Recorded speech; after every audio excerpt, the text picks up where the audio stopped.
kanyang tinatawag kaibigan.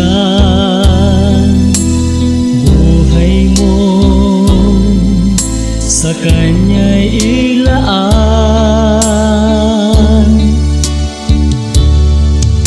Ang Diyos ay kumakatok sa iyong puso,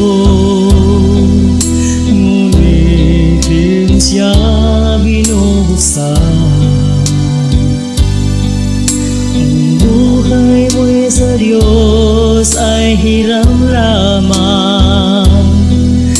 Bakit di mo sa Kanya ibigay?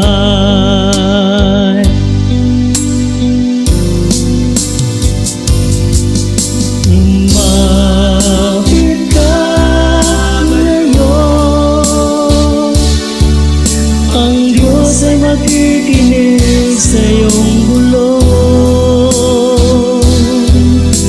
Huwag mo lang ipabukas, tanggapin mo na siya ngayon.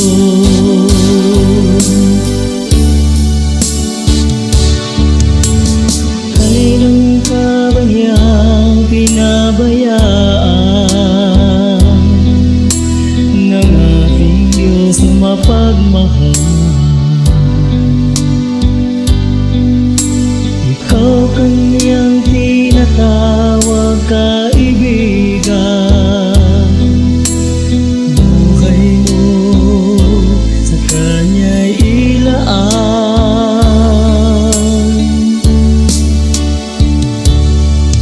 Ang Diyos ay kumakatok sa iyong puso,